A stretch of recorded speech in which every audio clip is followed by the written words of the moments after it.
सुमिरन करेंगे, लेकिन इस संसार में आने के बाद राम नाम भुला जाता है, बाकी दुनिया का नाम तो याद है। आप लोगों ने इससे पहले भजन सुना, संतो नाम बिना दुख पावे, संतो नाम बिना दुख पावे। सारा दुनिया के जीव, सारा दुनिया के लोग कौन सुखी है इस संसार में? राजा दुखिया, प्रजा दुखिया, राजा भी दुखी और प्रजा भी दुखी, तपस्वी के दुख दूना। और जो लोग तपस्या में लगे हुए हैं, सतगुरु कबीर साहब जी ने कहा कि उनको तो दूना दुख है। और किसी संत ने कहा कि कोई तन दुखी और कोई मन दुखी, कोई शरीर से दुखी है, अरे कोई बीमारी है, अनेकों बीमारी है, कोई ना कोई बीमारी तो लगा हुआ है। अगर आप बिल्कुल स्वस्थ हैं तो मन से तो दुखी जरूर है। अरे अपना दुख नहीं है, पत्नी का दुख है, लड़का का दुख है, भाई का दुख है, माई का दुख है, पिताजी का दुख है, परिवार के किसी सदस्य का दुख है, या किसी का दुख अगर नहीं है तो पटीदार का दुख तो जरूर है। तब किसी न किसी रूप में सारा दुनिया दुखी है। कोई तन दुखी, आ कोई मन दुखी, आ कोई धन बिना रहत उदास, आ कोई अगर कंगाल है तो धन के लिए दुखी है। आ जिसके पास बहुत धन है तो उस धन को जोगाने में, उसको बढ़ाने में चैन नहीं है, वह बेचैन है, परेशान है। इस तरह से सारा दुनिया दुखी है। सुखी कौन है भाई?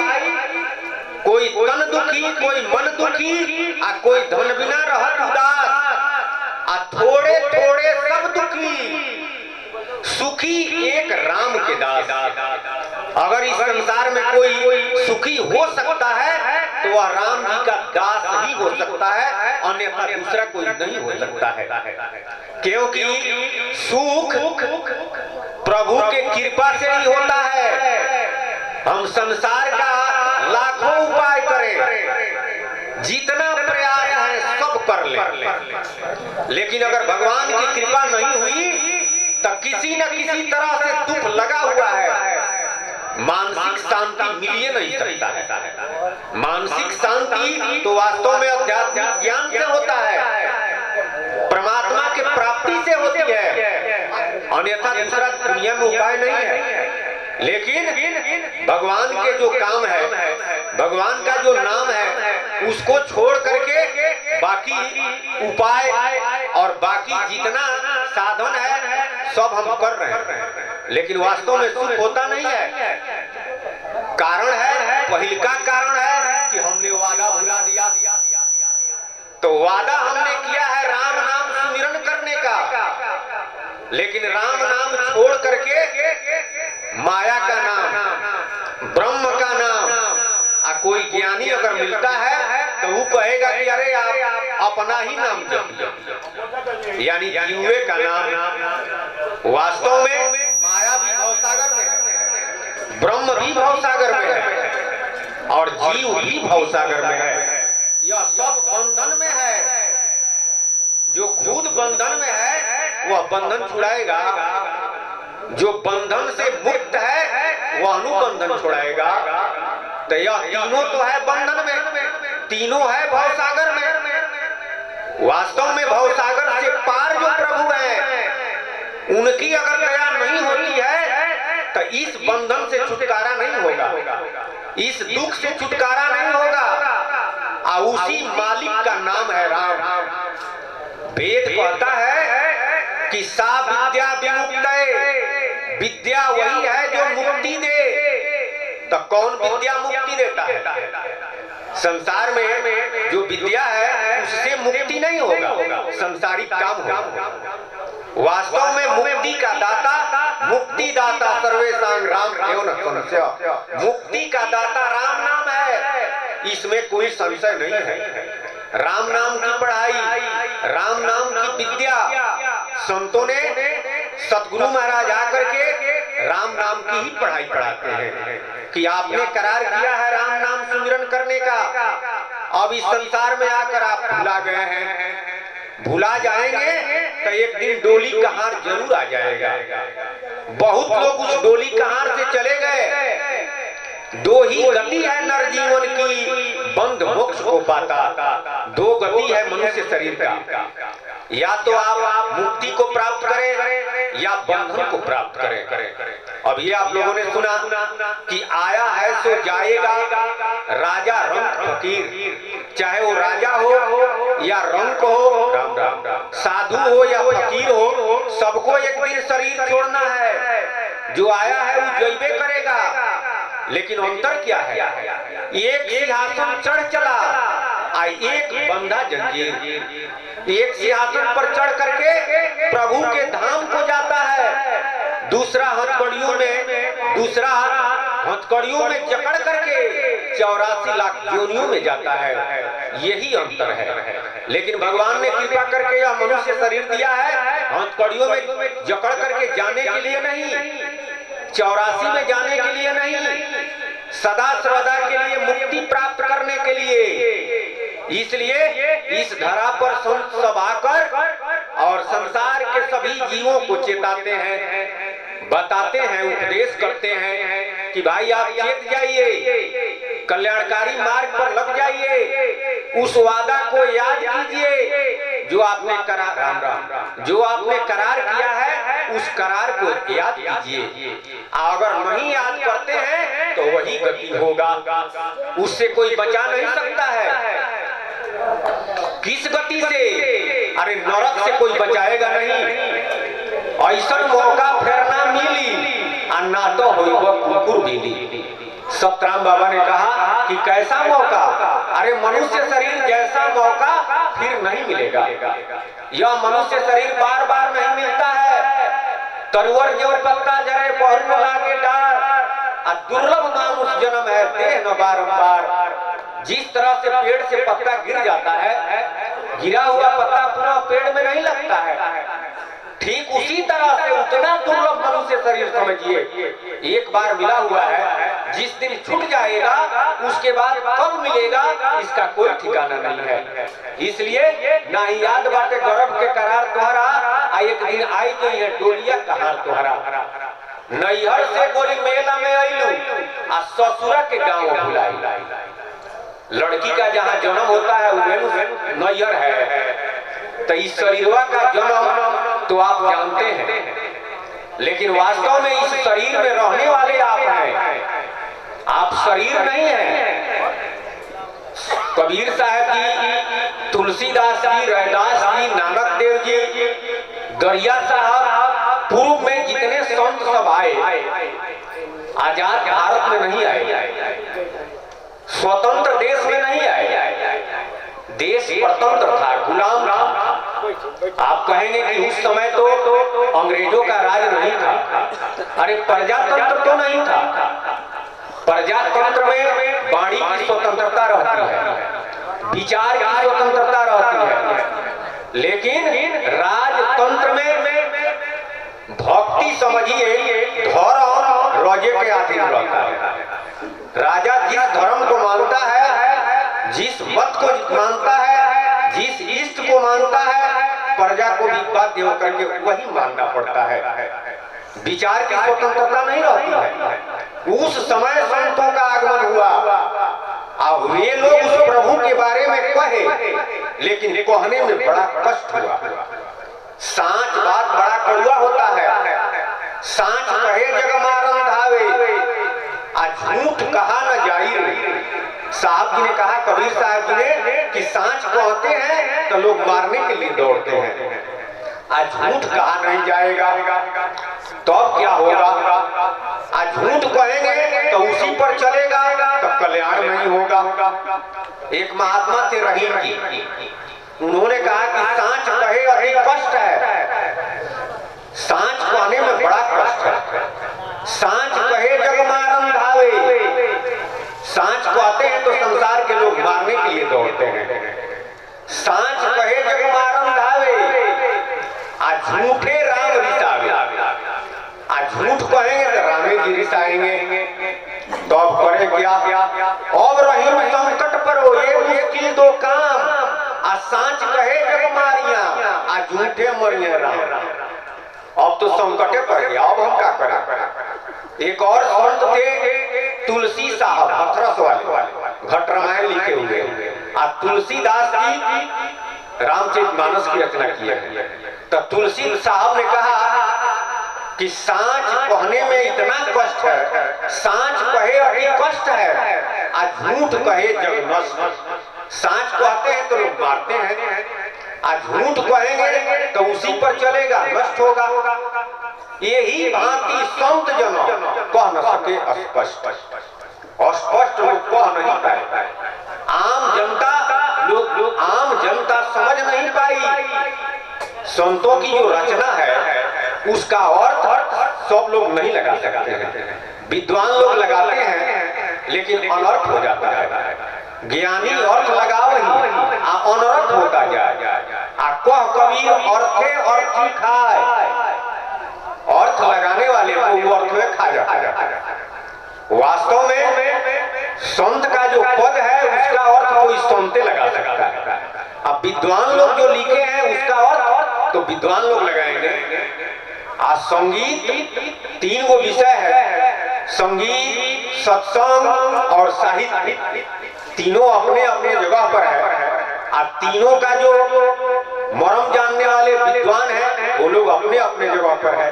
लेकिन यह सत्संग का विषय है तो सत्संग का वास्तव में यथार्थ अर्थ तो संत लोग ही लगाए हैं। आज संतों के सानिध्य में सत्संग में जो लोग भाग लेते हैं वे लोग संतों के माध्यम से समझ करके, जान करके और उस राह को अपनाते हैं। तो कबीर साहब जी ने कहा कि हम सांच कहेंगे, कष्ट तो है लेकिन हम सांच कहेंगे।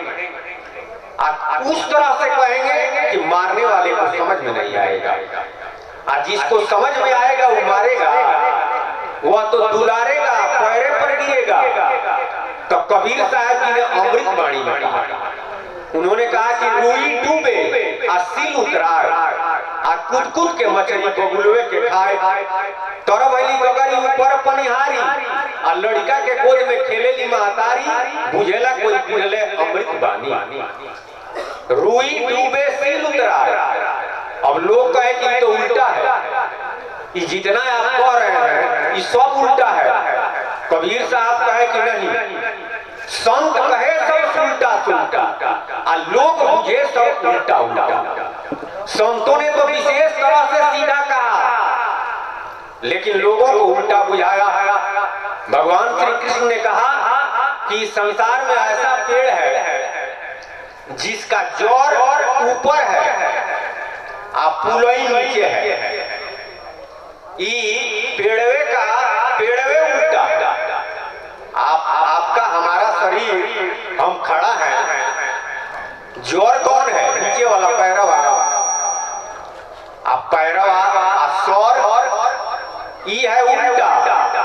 वास्तव में सीधा को हम उल्टा समझे हैं और उल्टा को सीधा समझे हैं। वही बात कबीर साहब जी कहे कि यह आध्यात्मिक शब्द है। साहित्य में रुई का अर्थ आप जानते हैं, जैसे सेवल का रुई, कपास का रुई, जिससे गदा बनता है या और भी काम में प्रयोग में आता है। लेकिन अध्यात्म में, सत्संग में रुई कहते हैं जीव को, जो हर जोनी में यानी हर शरीर में चेतन जो जीव है उसी को रूह कहते हैं। वास्तव में जीव निकल जाए इस शरीर से तो शरीर नहीं रह जाता है, शरीर किसी काम का नहीं रहता है। जादिन जीव पंछी उड़ गई हैं, तादिन तेरे तन तरुवर के सभे पात झर गई हैं। आ जिन लोगन से नेह करत है ते ही देख भी नहीं है। आ लोग कहे घर से सवेरे काढ़ ना तो भूत होए धरी खई है। जादिन जीव पंछी उड़ गई हैं, तादिन तेरे तन तरुवर के सभे पात झर गए हैं। जिस दिन इस शरीर से जीव निकल जाएगा यह शरीर किसी काम का नहीं रहेगा। अरे आपके संगी साथी बहुत प्रेम करने वाले वो अभी आपके पास कितना देर तक रहेगा? लोग कहेंगे कि जल्दी ले चलो शमशान में। जिनके कारण देवी देव पूजई हो ते ही बांस देखो पड़ी पर खोर खोर जरई है। जादिन जीव पंछी उड़ गई हैं, तादिन तेरे तन तरुवर के सभे बात झड़ गई हैं। लेकिन इस जीव का ज्ञान कितने लोगों का है? शरीर का ज्ञान है। अगर किसी व्यक्ति से पूछा जाए कि आपका परिचय क्या है, तो वो अपना नाम बताएगा, जीवा का नाम बताएगा।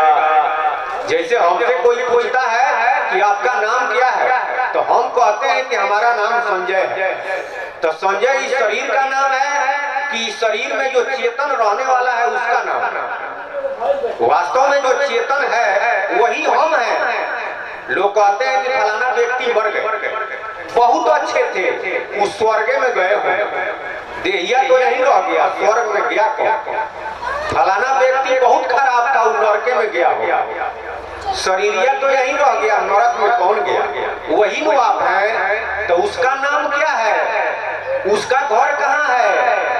उसका बाप महतारी कौन है? इसका पता नहीं। इस शरीरवा का बाप महतारी के बारे में जानते हैं, इस शरीरवा के नैहर ससुरा के बारे में जानते हैं, लेकिन अपना पता आप नहीं जानते हैं। वास्तव में अपना पता नहीं जानते हैं। नाम गांव ते भूला रे, नाम गांव ते भूला।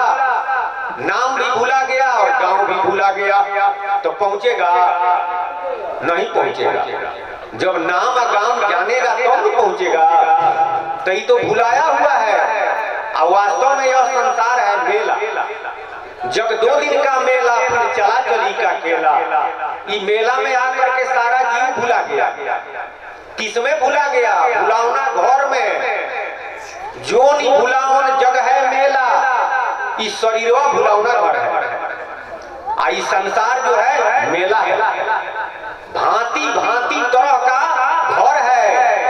अरे 84 लाख जोनी, हाथी घोड़ा कुत्ता सियार बंदर सर्प पीची, ये सब घरे नु है।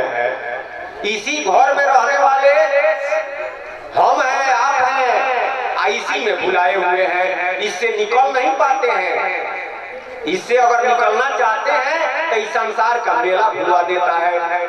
वास्तव में इस भुलावना घर से निकालने के लिए, इस मेला से निकालने के लिए सतगुरु का आगमन होता है, संतों का आगमन होता है। जब संतों की बताई हुई राह पर हम चलते हैं तो इस भुलावना घर से निकल जाते हैं। अगर किसी से पूछा जाए परिचय के बारे में, तो कुछ आगे बढ़ करके कहेगा कि हम हिंदू हैं, मुसलमान हैं। कोई कहेगा कि हम ब्राह्मण हैं, क्षत्रिय हैं, वैश्य हैं, शूद्र हैं। और कोई विद्वान मिलेगा तो वो कहेगा कि हम मनुष्य हैं। एको सांच नहीं है।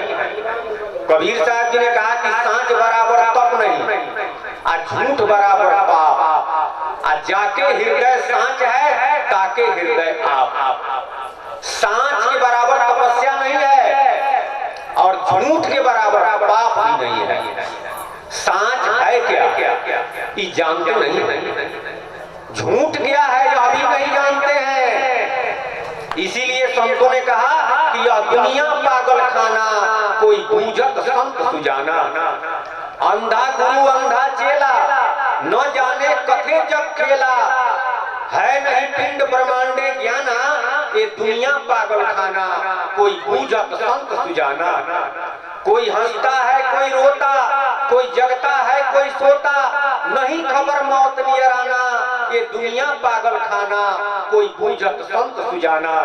वास्तव में कोई सुजान संत ही इस बात को बुझता है। जो कहता है कि मैं हिंदू हूँ, मुसलमान हूँ, ईसाई हूँ, ब्राह्मण हूँ, क्षत्रिय हूँ, वैश्य हूँ, शूद्र हूँ, वह सांच नहीं बोल रहा है। जबकि संतों ने कहा कि सांच के बराबर तपस्या है ही नहीं है। सांच अगर केवल आप जान जाएं तो तपस्या से बड़ा है। सारा आप झूठ ही कह रहे हैं। आप कहेंगे कि कैसे? ये सब लोग कहते हैं कि हम हिंदू हैं और मुसलमान हैं, आप कहते हैं कि झूठ बोल रहे हैं। भारत का संविधान है, उस संविधान के अनुसार जो नियम और कानून है उसका हम पालन करते हैं। तो हम क्या कानून है? हम भारत के संविधान है कि उस संविधान को मानने वाले हैं। ठीक उसी तरह से हिंदू धर्म का जो नियम है, हिंदू धर्म का जो कानून है, उस कानून को अगर मानते हैं तो हम हिंदू कहलाते हैं। इस्लाम धर्म का जो कानून है उस कानून को मानता है तो मुसलमान कहलाता है, ईसाई धर्म के कानून को मानता है तो ईसाई कहलाता है। एक बात पर विचार किया जाए, एक व्यक्ति हिंदू अगर है कल इस्लाम धर्म कबूल कर लिया तो उसे क्या कहेंगे? मुसलमान। उसका हिंदू कहाँ चला गया? अगर वह हिंदू है तो हिंदू कहाँ चला गया? एक मुसलमान अगर ईसाई धर्म कबूल कर लेता है तो उसे ईसाई कहते हैं, उसका मुसलमान कहाँ चला गया? ईसाई अगर बौद्ध धर्म अपना लेता है तो बौद्धिस्ट कहलाता है, उसका ईसाई कहाँ चला गया? अगर वही है तो कहाँ चला जाता है? महाराज जी सतराम बाबा कहा करते थे कि एक पहले आप लोग एक का देखे होंगे, पहले चलता था टम टम टम टम, तो एक व्यक्ति टम टम चला रहा था एक का, तो लोग कहते थे कि ये एक वाहन है। कुछ दिन के बाद वो हाथी चलाने लगा तो लोग कहे कि अरे ये तो पिलवान हो गया। कुछ दिन के बाद वो बस चलाने लगा तो लोग कहे कि तो बस का ड्राइवर हो गया। व्यक्ति तो एक ही है, एकवान कहलाता है, पिलवान कहलाता है, बस का ड्राइवर कहलाता है। तब क्रिया के अनुसार, उसके कर्म के अनुसार नाम बदल जाता है। तो वह जो कर्म है, क्रिया है, वही आप हैं कि उसको करने वाले हैं। ठीक उसी तरह से हिंदू, मुसलमान, ईसाई धर्म है, उस धर्म को हम मानने वाले हैं, वही हम नहीं हैं। धर्मी है कि धर्म है, इस बात पर विचारे नहीं किए। हम धर्म है कि धर्मी है, हम शरीर है कि शरीरी है, इस बात पर विचारे नहीं किए। अब रही बात, कोई कहता है कि हम ब्राह्मण हैं, तो ब्राह्मण तो कर्म का नाम है, वैश्य कर्म का नाम है, शूद्र कर्म का नाम है। वास्तव में आप कर्म नहीं है, उस कर्म को करते हैं या किए हैं तो वही कहलाने लगे। जो जीव हम में है वही जीव आप में है, जो जीव मुसलमान में है वही जीव हिंदू में है, वही जीव चमार में है, वही जीव कोयरी में है, वही जीव वहीर में है, वही जीव ब्राह्मण में है, वही जीव औरत में है, वही जीव मर्द में है। वास्तव में जीव ब्राह्मण क्षत्रिय वैश्य नहीं है, जीव हिंदू मुसलमान नहीं है, जीव औरत मर्द नहीं है। इस शरीरवा का नाम है, कर्म का नाम है। तो हमने कर्म को धर्म मान लिया, कर्म को ही स्वयं मान लिया, धर्म को ही स्वयं मान लिया। ये सबसे बड़ा भ्रम है। यही कबीर साहब जी ने कहा, क्या कहा कि रुई डूबे, यानी जीव का ज्ञान नहीं है तो इस संसार रूपी नदी में डूबा हुआ है। रुई का गट्ठर बांध करके पानी में डाल दिया जाए तो वह नहीं डूबेगा। इसीलिए लोगों ने कहा कि आप उल्टा कह रहे हैं। रुई का गट्ठर बांध करके पानी में डाल दिया जाए तो नहीं डूबेगा। सील माने होता है पत्थर, पत्थर को पानी में डाला जाए तो डूब जाएगा। कबीर साहब कहते हैं कि वो तो तैर रहा है, सील उतरा है माने पानी में तैर रहा है।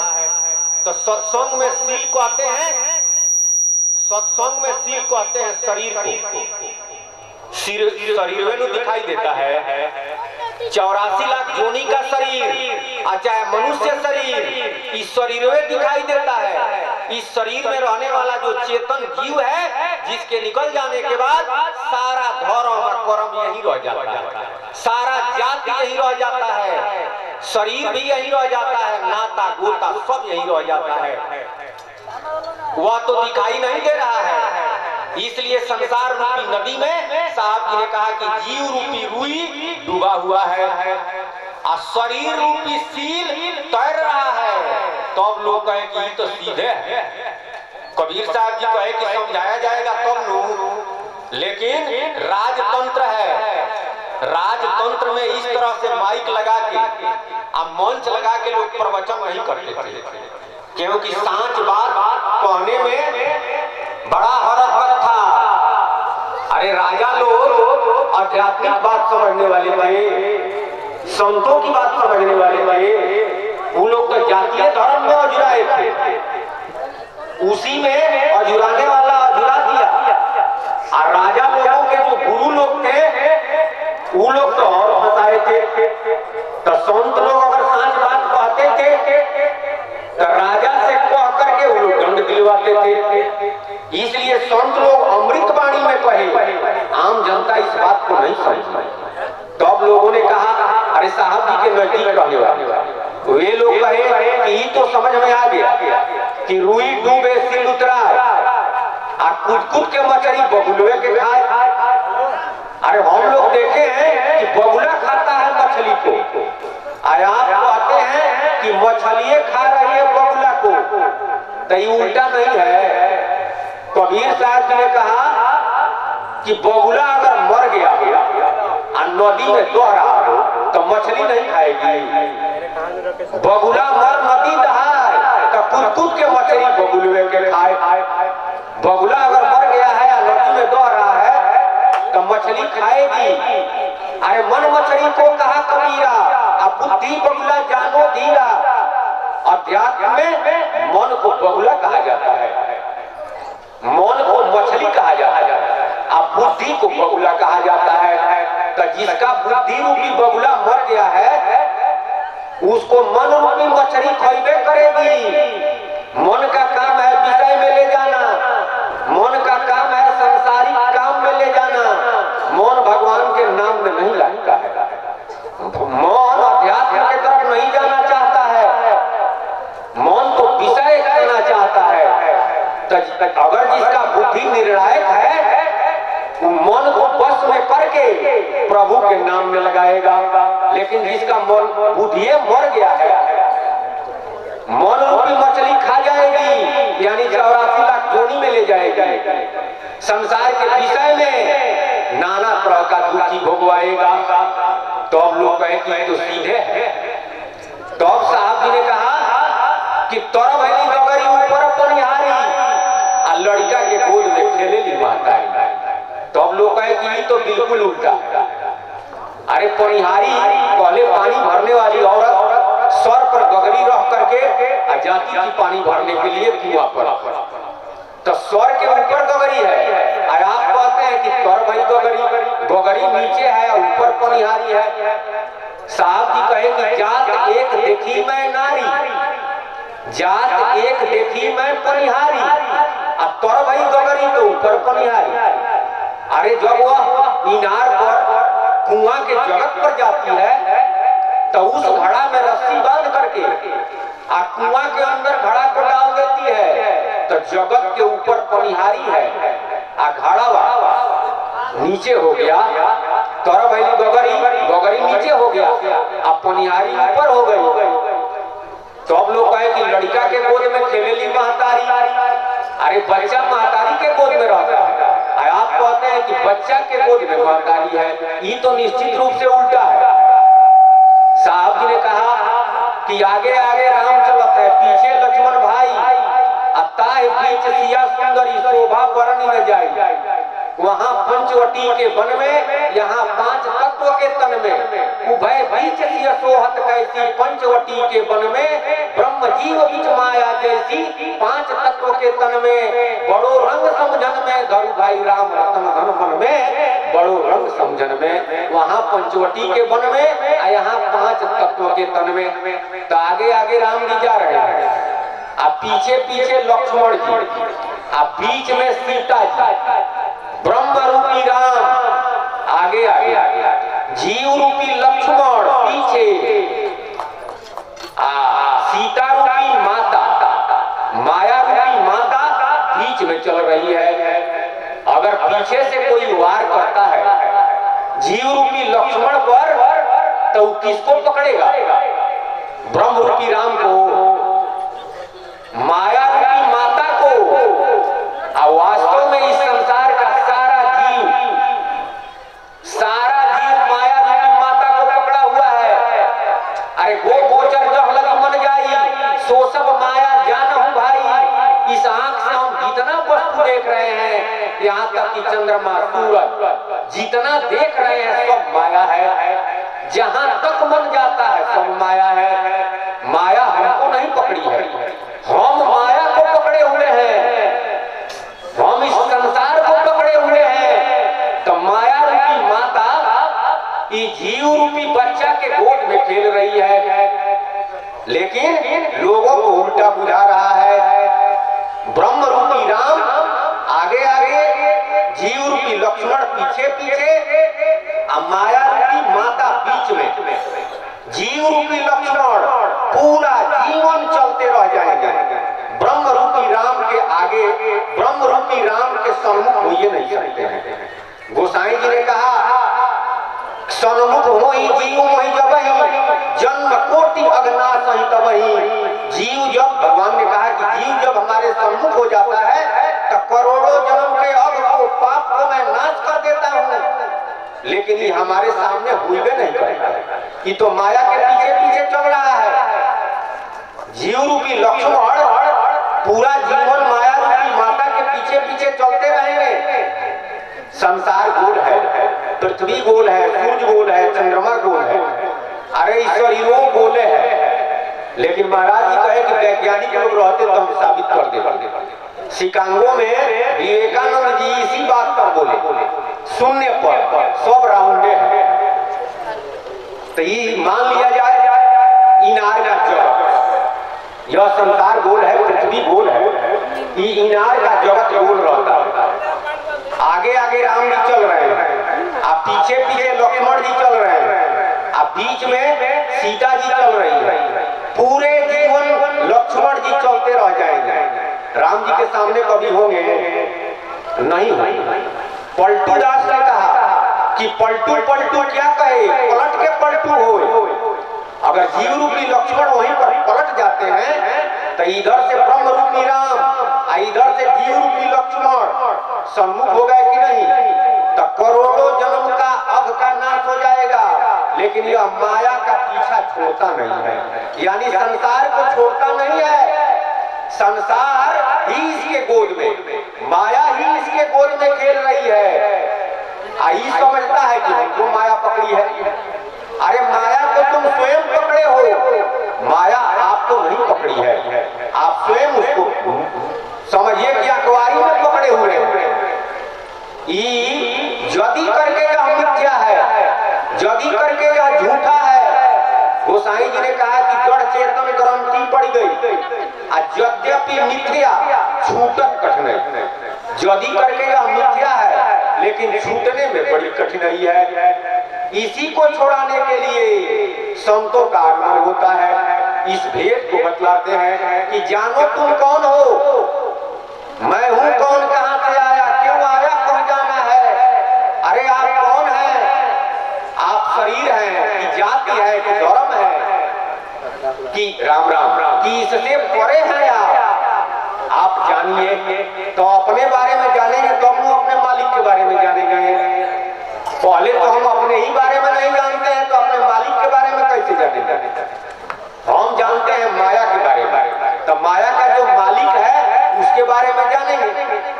लेकिन हम हैं जीव, प्रमाण है रामचरितमानस, कबीर साहब जी की वाणी, दरिया साहब की वाणी, रैदास जी की वाणी, संतों की वाणी प्रमाण है। गोसाई जी ने कहा कि त्रिविध भांति जग जीव बखाने, अब विषयी साधक सिद्ध सुजाने।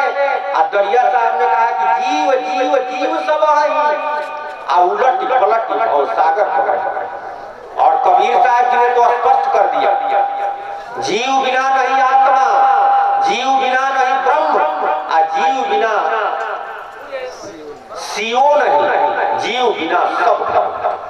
अरे शिव जी का निर्जीव है, सारा देवी देवता, देवता शरीर का नाम है, देवी शरीर का नाम है। उस शरीर में चेतन रहने वाला जीव है, मनुष्य शरीर का नाम है, हिंदू मुसलमान जाति धर्म का नाम है, उसमें रहने वाला चेतन जीव है।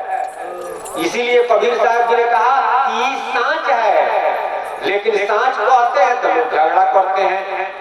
आप तपस्या करता है, जप करता है, तप करता है, व्रत करता है, सांच जानता नहीं है, इसलिए इसका छुटकारा नहीं होता है। सांच अगर जान जाए तो ये तपस्या से बड़ा है, इसका कल्याण हो जाएगा, अपने मालिक के राह पर चल देगा। आइए विषय पर, तो नैहर से गोरी मेला में आइलू आ ससुरा के गाँव बुलाई। यानी जीव रूपी लड़की का जहाँ जन्म हुआ वह नैहर है। तो ये जीव का जन्म कहाँ हुआ? ये तो हम जान गए कि हम जीव हैं, लेकिन इसका जन्म कहाँ हुआ? ये मृत्यु लोक में है। अरे ये तो मेला है, यहाँ जीव का जन्म नहीं हुआ। कबीर साहब जी का प्रश्न है, इसका उत्तर भी उन्होंने ही दिया है, क्योंकि कबीर साहब जी का प्रश्न का उत्तर इस संसार में कौन दे सकता है? कोई पैदा नहीं हुआ है जो उनके प्रश्न का उत्तर दे दे। वास्तव में उनके प्रश्न का उत्तर वही दिए है। कबीर साहब जी ने कहा कि कहवा से जीव आवेला, कहवा समा गईले हो राम, आ कहवा में पहले मुकाम, त कहवा लपटा गईले हो राम। उत्तर, निर्गुण से जीव आवेला, सरगुण समा गईले हो राम, आ काया गढ़ कैले मुकाम, तब माया में लपटा गईले हो राम। निर्गुण लोग जिसको गीता में और रामचरितमानस में कैवल्य कहा गया, गीता में जीव लोग कहा गया और ग्रंथों में लाहुल कहा गया है, संत लोग निर्गुण लोग कहे हैं। ये डी का कई नाम है। वहीं पर सबसे पहले प्रभु ने इस जीव को प्रकट किया। प्रथमे चिर से जीव बनाए, निर्गुण लोक बसाए। सबसे पहले प्रभु ने जीव को ही प्रकट किया और उसके बाद मन और माया को बनाया।